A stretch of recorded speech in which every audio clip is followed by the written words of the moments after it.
Hey, Catalyst community, we just finished a fascinating interview with Dr. BJ Fogg out of Stanford. He's the author of the book Tiny Habits. You've probably read it or at least heard of it. And he gets into things like change doesn't have to be hard. In fact, it shouldn't be. He talks us through the role that emotions play in creating the habits we're trying to create. Just some really fascinating insights. You're going to love this one. Now, as always, this is the unedited video version of an episode that will hit the Catalyst Health, Wellness, and Performance Coaching podcast in a few weeks. But we wanted to get this out to our subscribers here at the YouTube coaching channel ASAP. So that's what this is. Enjoy it. Now let's use this info to go be a catalyst. Well, Dr. Fogg, it's a huge pleasure to have you. We've been working on this a long time. I am so thrilled to have the chance to chat with you here. Let's just, out of the gate, let's look back before we go forward. How did you come about studying habit formation in the first place? Was it something you'd grown up curious about? Was there a turning point in your career that kind of pointed you that direction? Walk us through that path a little bit. Well, it's hard to pinpoint exactly, but I certainly grew up in a culture and a family that valued being productive, creating good habits, continual improvement. I grew up in a Mormon home in California. And so think Steve Covey, think the Marriotts, think Mitt Romney, think Clay Christensen, all Mormons, and there's probably not an accident, that Stephen Covey and Clay Christensen, were Mormons. And then I, with that background, I'm not a practicing Mormon now, but certainly grew up in that culture. And so there certainly were things around goal setting and of course, the religion has these behavioral restrictions, but also these behaviors that you do. You fast once a month. Teenagers go to early morning church every morning, and so on. And so I think I was just tapped into that. But fast forward to college, I got very interested in language and the power of language to influence and persuade. I started a newspaper along with my friends as an undergraduate, grew the circulation of 25,000 people. Wow. Just a newspaper where nobody got paid except for the ad reps, and saw the power and the importance of being able to talk about issues. And we weren't really an activist publication, but sorta. And then got interested in rhetoric, Aristotle, the sophists, and so on. And then I put kind of two and two together. It's like, oh my gosh, this kind of thing is going to come to computers someday. And that's what I did my doctorate in. I was exploring how computers might someday be used to influence attitudes and behaviors. Fast forward, started a research lab at Stanford on that, then shifted gears in about 2009 or 10 away from looking at technology and persuasion, just toward human behavior, and especially health behavior and health habits. So that's, I guess, in some ways, that would be the trajectory, with really the background. And I guess I'll emphasize the Mormon upbringing. There really is a very strong sense in that culture that you're here on this planet to serve others and help others. And also where much is given, much is expected. And I don't think that's unique to Mormonism, but certainly I grew up with that sense of service projects. It's the most important thing you can do is serve others. And then you are expected to share and give the things that were given you, whether it's through education or opportunities or just natural gifts. Wow. Love that. Love that. Okay. So you note in your book, Tiny Habits, great book, that change, and this is going to surprise people, change doesn't have to be, shouldn't be hard. I mean, I read that and I went, oh, now, wait a minute, Doc. That seems to run contrary to everything we hear, everything we New Year's resolutions coming up, et cetera. Tell us more. What do you mean it doesn't have to be hard? It shouldn't be hard. Yeah, and what I want to do very early in the book and early here, talking to you, is establish the fact that there are ways to change that can be easy. They can be fun. It can be delightful. It doesn't have to be hard. It doesn't have to be drudgery. You don't even have to tap into willpower in order to change. Wow. And that flies in the face of so much tradition. And it flies in the face of, there is an academic paper, and I won't name names, but people could probably find it, where the first sentence is, behavior change is hard, period. Wow.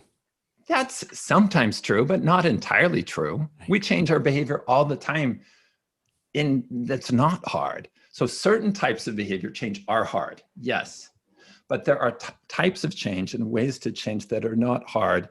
And that's part of what I want to establish early in the book. And it's like, welcome, you found what I think is the best method for creating habits. And it's not about willpower. It's not about enduring unpleasant things. It's about helping yourself do what you want to do and wiring in the habits by feeling successful. So in other words, positive emotion, right, rather than guilt or shame or feelings of being, not achieving effectively.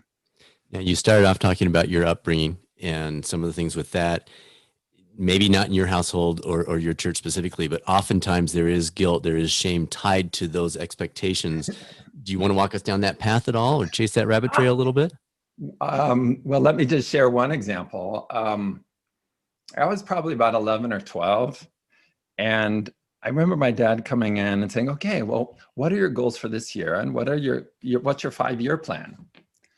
And, but my son is laughing now because I probably did that with him, if not our daughters. Yeah. Right. And this would be kind of normal in our home or, and my dad's awesome. I talked to him this morning. He's a huge fan of my work, but, we had like regular meetings, individual meetings with my dad, and you'd set goals, and it was terrific.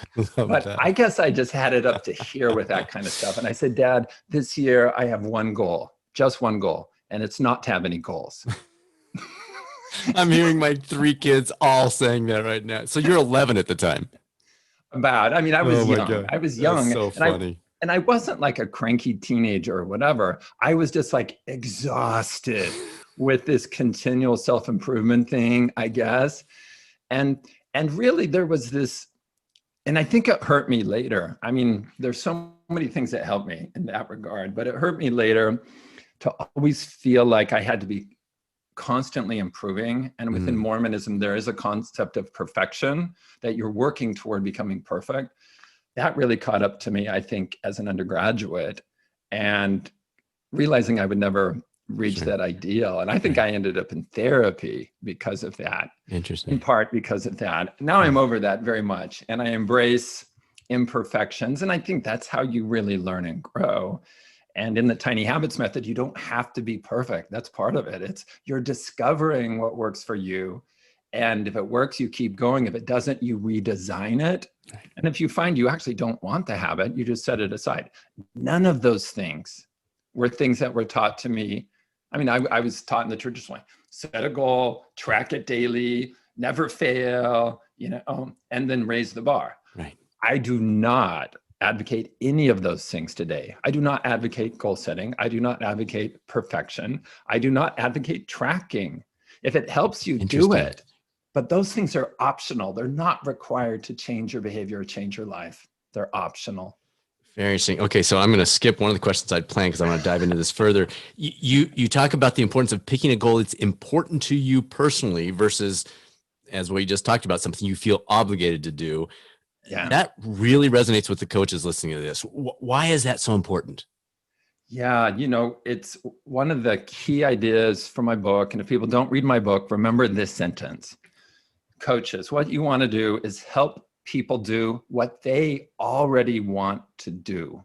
And I call that maxim number 1. There are 2 maxims I talk about in the book. So you're really helping people create habits they already want and reach aspirations that they want. Yes. Not that you want for them, or not that their spouse wants or their parents want. When you help people do what they already want to do, then the challenge of keeping people motivated is diminished. Yeah. If they already want to do that. It's off the table. Yeah. There's times when our motivation still wavers, but what you're doing is you're tapping into what they're already motivated to do. And that's why when I read a sentence like behavior change is hard, it's like, well, yeah, if you're trying to get people to do stuff they don't want to do, when does that ever become a habit? When does it ever become a habit when, getting people to do stuff they don't want to do? They might do compliance, right, and do it regularly because they're complying, but compliance is different than automaticity and habits. Right. Right. Yeah. Good. Excellent. All right. So prompts, the idea of prompts plays a huge role in the approach that you talk about with habit formation. What are some common prompts you might suggest or you've seen utilized across a range of habit changes? Well, I'll start with what you don't use. In the Okay. tiny habits method, you don't use Post-its. You don't use alarms. See, I'm using little visuals here. You don't use notifications on the phone. That's the old-fashioned way. And yes, you can, I call those context prompts. There's things in your environment that prompt you to do stuff. And there are times you use those, but not for habits. You do use those for tasks and one-time behaviors. Okay. Where for habits in the tiny habits method, the prompt is a behavior you already do, an existing routine that reminds you to do the new habit. So many people start the coffee maker in the morning. Okay, you already have that routine. You can use that to remind you to do a new habit. So in the tiny habits approach, the recipe, and we call this a recipe, it goes like this. After I will. So after I start the coffee maker, I will do 3 push-ups against the kitchen counter, for example. Or it could be after I start the coffee maker, I will open up my journal. So you're finding where this new habit, whether it's push-ups or writing your journal, what does it come after in your life? And so you don't have the annoyance of Post-it notes or alarms or whatever, because you're designing it into your existing routine. You're finding what it comes after. And I call that an action prompt, as opposed to a context prompt, which is like alarms and Post-its and things like that. And those kinds of prompts are not annoying. Those kinds of prompts don't overwhelm us. It turns out that if you can find where a new habit like journaling or push-ups fits naturally in your existing routine, that habit can form really quickly. And then it feels seamless. It feels like, oh my gosh, that's what I always do. I always start the coffee maker and do like 3 counter push-ups, or I always then sit down and open my journal. And for the person who's hearing that and saying, oh, I really like that, but when I start the coffee maker, I suddenly get into my race through the day. Are there ways then to say, well, then we need to find a different place for that habit? Or Exactly. And thank you. Okay. Thank you for your guidance on this. Yeah. So you design that tiny habit recipe after I start the coffee maker. And if it doesn't fit there, look for another place where journaling might fit. It might be after you sit down with your coffee at the kitchen table. So then you just revise it. And in the tiny habits method, there's no shame in revising. In fact, it's a strength. I mean, I started teaching the method. Actually, it ended up being thousands of people a year. It was hundreds of people a week after week on email, personally. And one of the things I started saying in 2011 is when I started teaching this in the 5-day course that still exists and it's still free and it will always be free, is practice and revise. Practice and revise. Notice there's not a lot of planning. Notice you're not reading academic papers or you're thinking about it. It's like practice, dive in, and then revise. So revision is an important part of the method. So if doing push-ups doesn't fit after starting the coffee maker, look for another place where it does fit naturally. So you're looking for the natural fit. And there are criteria. And for the coaches we train and certify in Tiny Habits, we go deep into this. How do you help people? Because you're pairing the new habit with something you already want to do in the recipe. And there are criteria that make that successful. I'll just share one of them. Okay. Location. If the new habit is something you have to do in the garage, don't pair it with the behavior you do in the bathroom. Because what I've learned over the years of coaching this, that does not work. If it's after I brush my teeth, I will tidy one thing in the garage. It's not going to become a habit because it's not the same location. And there's other things too, but part of the skill of this is like, here's the new habit I want. One skill is how do I make it super tiny? We'll talk about that probably later, why that matters. And then where does this fit in my routine? And the more you practice, the better you are. Just like any kind of design, the more you practice, the better you are. And you won't always be perfect. And then when it doesn't work, well, you just revise. You look for another place. Maybe, yes. So let's throw an example in, and I'll use myself in this, but it probably is something that a lot of our listeners are saying, yeah, me too, Brad. Journaling. I'm a huge believer in journaling. I think it's a great idea. It's been a positive thing when I've done it, but I don't do it in the morning because that's my workout time. And then I pop into work and I'm, going all in. And then I've talked about, well, I'll do it at the end of my day. Well, I'm so engrossed in what I'm doing that the end of my day runs out. And so what approach might you suggest in that type of situation? Bam. So where I would start with that, and this is a familiar one, is think about, rather than where it fits, first think about the habit itself, journaling. So that's an abstraction. There's at least a dozen ways we can journal. Okay. And so pick a form that you want to do. If you don't want to handwrite, then maybe it's typing. If you don't want to do either of those, maybe it's talking. Okay. So again, it goes back to help yourself do what you already want to do, or coaches help other people do what they want to do, and then make it really, really simple and easy. So it could be, in the case of journaling, rather than actually writing anything, it's maybe just opening the journal as the habit. So the habit is just open the journal. Now, you have to find even though you make the habit super tiny, it's got to be meaningful. And for some people, opening a journal may not be meaningful. So maybe it's just open the journal and write one word and put a period after it. Bam. And then if you want to do more, terrific, do more, but you don't have to. So all you do is you open it, you write one word like exhausted, period, or baffled, period, or energized, period, or confused, or whatever it is. Right. And if that's all you do, that's you celebrate that and move on. So first is you take the habit, pick the form of it you want, make it super tiny. Then it's like, well, where does this fit and where can I actually do this very reliably? And then it's a design process like we talked about, and try some spot. And if it works, keep going. And if it doesn't, try a different spot. Revise it, practice, Yeah, and revise. Very good. And so that reminds me of a technique with exercise I've heard many people use of just put your shoes on and walk to the bottom of the driveway. If that's all you do that day, that's okay. And I know for people who haven't done that, it's going to sound crazy, but the tiny habits approach for walking, where people just put on their walking shoes, so that's a habit, and you can stop.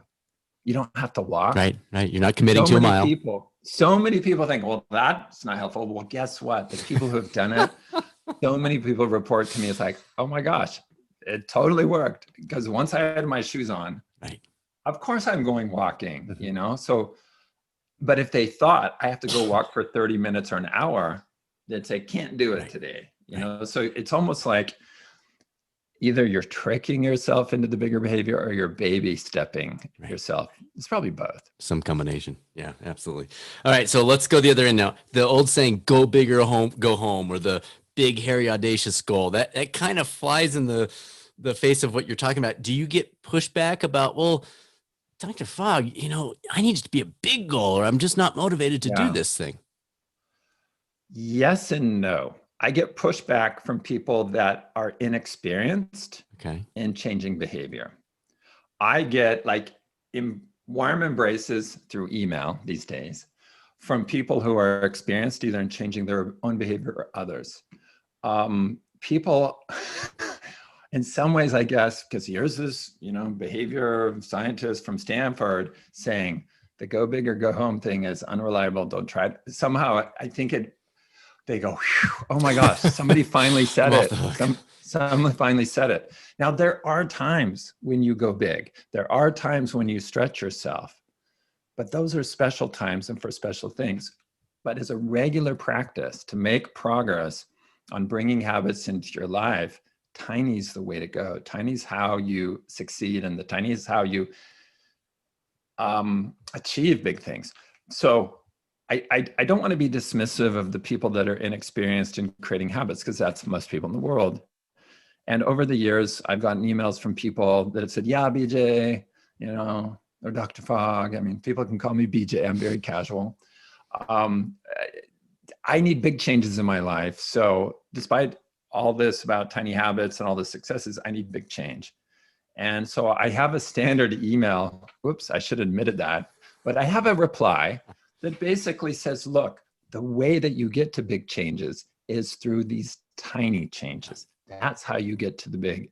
And some people, I think, believe me, and some people don't. I mean, I don't have like a statistical way to measure the response to that email, but it's a little bit, what shall I say, sad for me that that at least some of those people I'm trying to help are just locked into this idea that in order to make a big transformation, I have to focus on big habits. That makes me sad because they've been misled, or they just haven't really opened their minds to the importance of how tiny can be transformative. And that's really what my book's about right there, showing people how that works and how to do it. Is there some combination there? I'm almost hearing you saying, yeah, the big vision is a separate thing. That's not the habit. The big vision, Yeah. the going to Stanford, the qualifying for the Hawaii Ironman, the writing a book, whatever, that vision can have value, but the habits that get you to achieve that are the tiny habits. Would that be Well accurate, said. or am I missaying Yeah. that? That is well said. Yes, yes. And so there is a method in behavior design in the book here where you, and I'm doing this, if you can't see me, people, I'm drawing a cloud with my fingers. That's where you put your aspiration. Like, I want to be an expert surfer, or I want to be good enough at playing this musical instrument that I can play, on the street corner and make enough money to buy lunch, or I want to lose 30 pounds or whatever, right? So that's the aspiration or outcome. And that's not the behavior or the habit. It's Right. habits that get you there. Right. So get clear on what you want and definitely think big. If you want to be an expert surfer in Maui, awesome. You can do that and work toward that, but figure out what are the behaviors, or in other words, the habits. Habits are a subset of behavior. Often it's habits that get you to the big thing. So figure out what are those habits and then follow the process that we've talked about so you can make reliable and consistent progress toward that big vision that you have for yourself, for sure. Love it. All right. Very good. You point to the emotion we attach to a pursuit as being even more important than the repetition built into a pursuit. That's pretty interesting. Can you expand on that a little bit for us? Yes. I don't know how far you want to go with this, but we could do the whole I've got all the time in the world, my friend. I'll be brief, and you can, so most people have heard the idea that repetition creates habits. Yeah. 21 days, 30 days, 66 days, all of that is not true. So everybody try to forget that, try to scrub it out of your memory banks. But it's all around you. And the research most people are citing these days, you can look it up. It's Lally 2009, Lally 2009. Go search it. And even reading the abstract of that paper, you will see that research does not support the idea that emotion, that research does not support the idea that repetition creates habits. But that's what's widely cited. That's where the 66-day thing came from and so on. That study shows that repetition correlates with habit strength, but it doesn't show that it causes the habit to form. There's a big difference between correlation and causation. Huge. And the study wasn't even designed to show causality, but the headlines written from it and the blog posts in some books have doubled and tripled down on the idea that you just have to keep repeating it to create the habit. That's not the case. That would be like, let me give you an analogy. I could do research that to understand how do people get fit. And let's say that I do this study and I find, wow, the more time you spend in the gym, the more fit people are. Okay, I could show there's a correlation between time at the gym and fitness. Now, the headlines might be, oh my gosh, people, if you want to be fit, just go hang out at the gym. Just spend time at the gym. And you see how that's not working, right? That's not true. You could be hanging out at a snack Read bar. magazines. Exactly. But that's a direct analogy to this study. So it's really misleading and really unfortunate, I think. and harmful to perpetuate the idea that repetition creates habits, just like it would be harmful to perpetuate the idea that spending time at the gym leads to fitness. It's what you do at the gym. It's what happens when you do the habit. And the happening part that creates the habit is the emotion that you feel. So the emotion that you feel when you do the habit, and in Tiny Habits, we focus on the feeling of success. That's what causes the behavior to become more automatic. So I have a chapter where I explain this in more depth, and the headline, the chapter title is Emotions Create Habits. And I did that to be very, very clear and deliberate that it's not anything else. It's not magic. It's not fairy dust. It's not repetition. It's emotions that create the habit. Good habits and bad habits all form in the same way. It's emotion. And habits can form very, very quickly if you do a behavior and have a strong positive emotion associated with that behavior. It's not 66 days, and it's not even in Tiny Habits in the 5-day program. Most people report that at the end of 5 days, one of the 3 habits they practiced became automatic or very automatic within 5 days. Powerful. And that's not just unusual people. That's week after week after week since 2011. I've seen that in my data.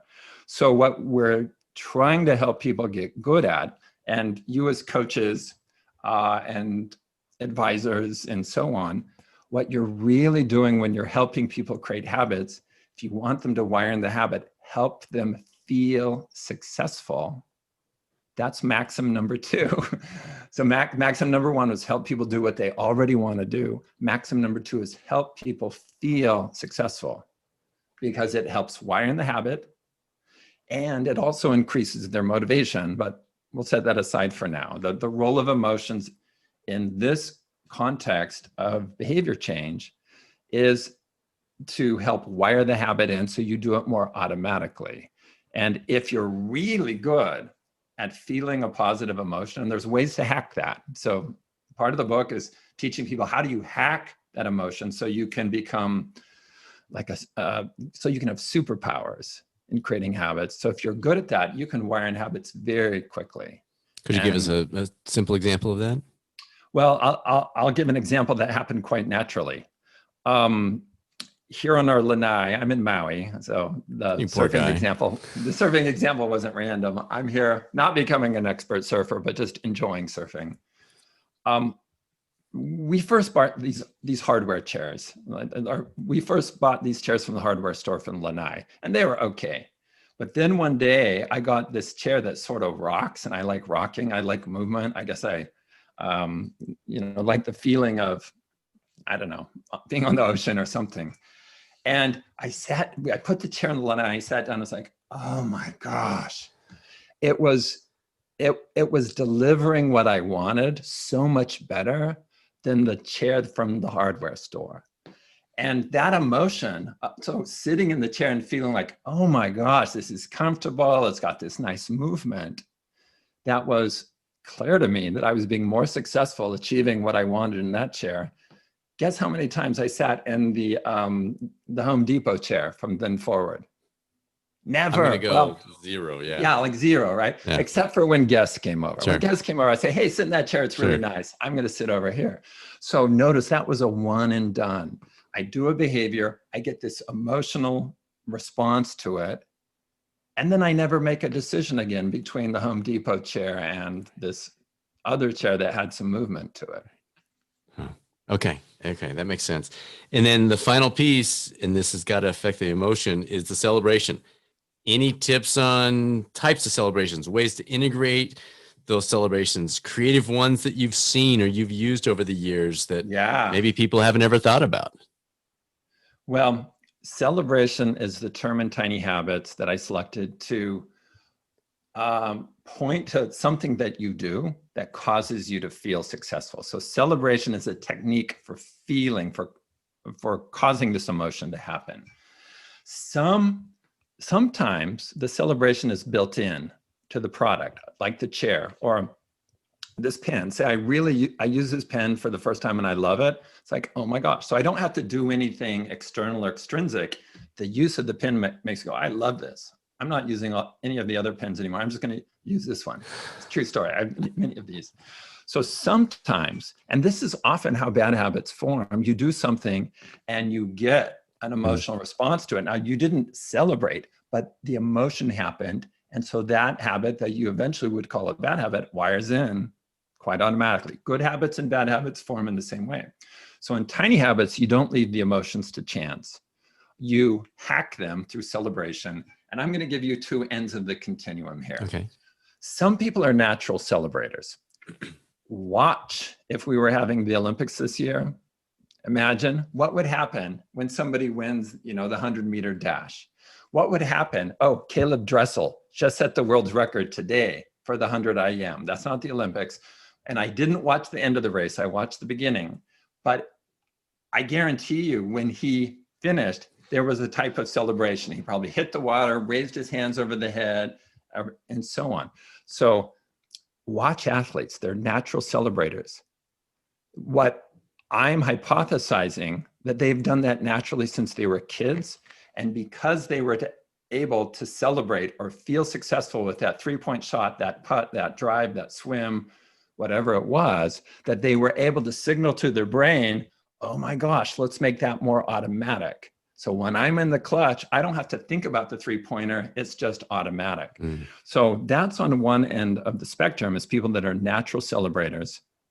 I haven't determined what percent of the population are. I know there are some, because some people hearing this, or some people are probably going, oh my gosh, I do that. I do that naturally. On the other end of the spectrum are people that are very skeptical of that. They're like, oh, no way. That just sounds like woo-woo. That's, Sure. So I share in the book how to help people like that, get over that and find a celebration that works for you. So if you're a natural celebrator, more along those lines, you could do something like a smile in the mirror, a fist pump. I'll say to myself, way to go, BJ. When I catch a particularly hard wave in a way, like there's a way that the wave's coming and I turn very quickly and get on it at the last minute, I'll go, woohoo, right? Which is what works for me. It's right. Absolutely. Because then that behavior becomes more automatic. And then that kind of thing no longer is a challenge. And then I step up and do harder things. Now, if that kind of thing doesn't work for you, try the celebration of thinking about your purpose.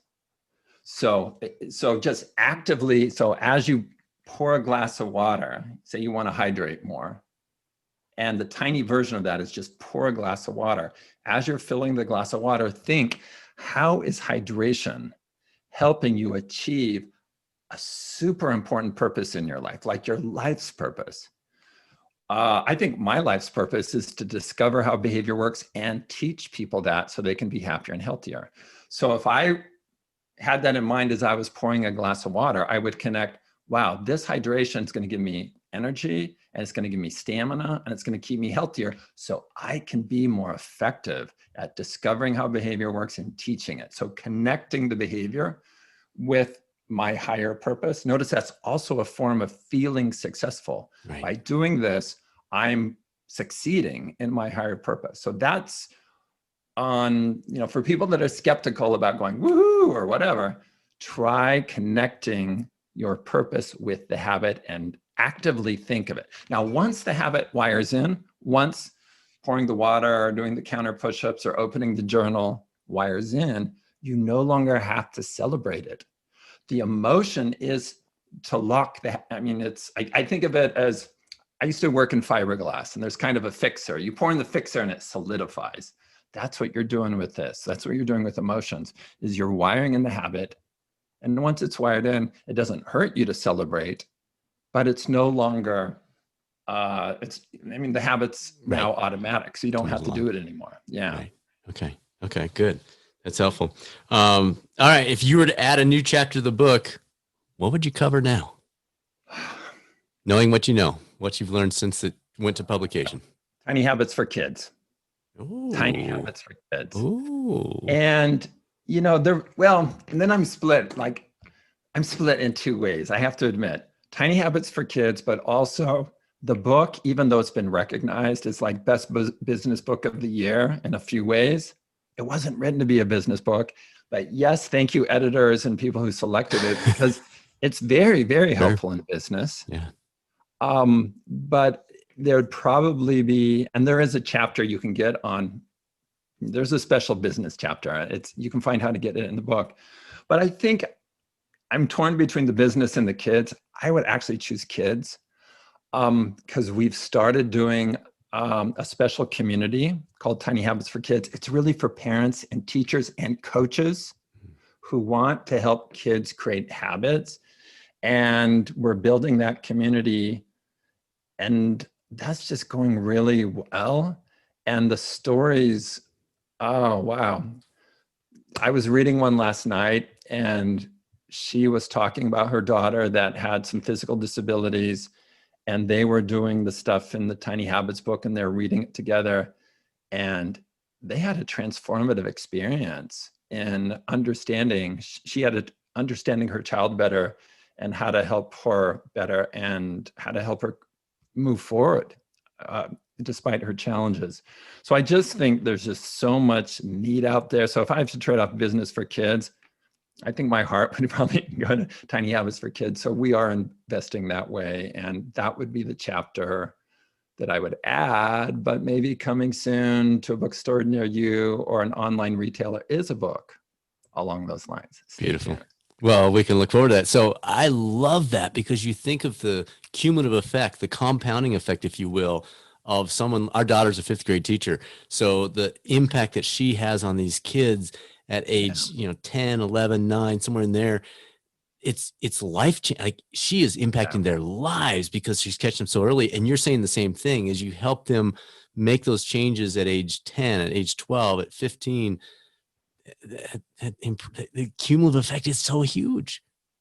Yes, exactly. And in one of so within this community, and it's not Facebook, we put it on a private platform. It's not Facebook, people, because I don't love Facebook at all. Sorry, Facebook people. So we have a section in there called Moonshots, which is like, where do we go with this? And one of the moonshots I posted was, I would love to see kids around the world, and I think in this context I said the US, I can't remember. Anyway, kids 4th or 5th grade learn how to use celebration in their life. And they don't even have to learn how to create the recipes, just teach them to self-reinforce in a positive way and have them apply it. Because like you were saying, you're exactly right. Think of the multiplier of that. Think how powerful that is, where they could do it as 5th grade, 6th grade, through the very difficult junior high years, through high school, and so on. So the moonshot I wanted to share with my coaches and the parents and teachers on the platform is, wow, I don't see me doing this, but maybe by me articulating it, someone might go, I know how to bring it into my school or my district or what have you. I think of the Tiny Habits method, that's probably the most important thing for kids to learn. And another story from this community is for parents and kids to understand and help each other do, or celebrate the other person. Yes. Huge. Yeah, right. And in writing the book, all the stories in the book are true. They have to be true because I'm a scientist. And I guess a lot of people do composite stories, but I was like, no, every story has to be 100% true. There were a lot of stories about moms whose like 2 and 3-year-olds would celebrate the mom doing squats or wiping the kitchen counter. Yes. I never expected that. And I didn't know that in the early years of teaching this, but the kids kind of tune in and they celebrate their mom, and the moms are like, oh my gosh, this helped the habit wire in amazingly. And my kid is seeing, how would they say it? Like, they're seeing the example of me changing. And I'm hoping that helps my kids see that they can do this too, kind of thing. Like they're being the role model, I guess. Yeah, absolutely. I will tell you, as the dad of 3 adult kids now, there's almost, besides my wife, there's no one I would rather have say, Dad, that was cool, or that was good, or I'm proud of you, or whatever. No one in the entire world than those 3 kids. So that, even as adult kids, it's super powerful. But it was true as they were growing up. It was just, it's who you want to be. You want to be a better person as they encourage you to take those steps. So yeah, And absolutely. it definitely goes the other way, Yeah. for sure. I mean, Oh, everybody's been there when the baby's taking the first steps. Guess what the parents are doing? Right? I don't think that's an accident. I think we are hardwired as human beings to reinforce our kids by helping them feel a positive emotion. So the act of taking steps wires in, and when they tumble, they're motivated to get back up. And there's other stories I could go into along those lines. I'm sure everybody listening to this can think of times in their life where somebody celebrated them, and it helped them go, oh my gosh, I'll do this again, right? So I think there's two functions. One is to help, it's the brain chemicals, it's the dopamine release, which then changes the structure of the brain and makes the behavior more automatic. But the other purpose I don't talk about a lot, because I don't want to get people distracted off the most important point, that emotions create habits, is the motivational impact of, that good feeling. You want to have that again, and that want is a type of motivation. So you'll seek to do that behavior again. Now, again, this happens with bad habits too. Negative. Yeah, look and see how, and so think of bad habits like weeds. Weeds and plants grow from the same things. Right. Some we call plants, some we call weeds. So recognize that the habits you have in your life that you consider bad habits, they started small, they found a good spot, and then they were reinforced through an emotion that you had when you did the habit the first time, the second time, and so on. Right. All right. I just got one more question for you, but let's find out how people can follow you, keep up with what you're doing, best website, Twitter, any of those kinds of things that you'd like to have them go to. Yeah, two things. Well, I'm BJ Fogg on all platforms. BJ Fogg on Twitter, YouTube, BJ Fogg on Facebook, but there's no use doing that. BJ Fogg on LinkedIn, things like that. And then websites, bjfogg.com and tinyhabits.com. Okay, perfect. And the last question, do you have an area of your own life where you're applying the tiny habit strategies right now, where you wouldn't mind pulling the curtain back for us a little bit and saying, okay. Yes. I always goof around with my behavior. And so I'm always creating habits and just toying around. But one, we're speaking now during the pandemic. And, one of my concerns is about my parents and how they're doing. Yeah. And they're quite isolated.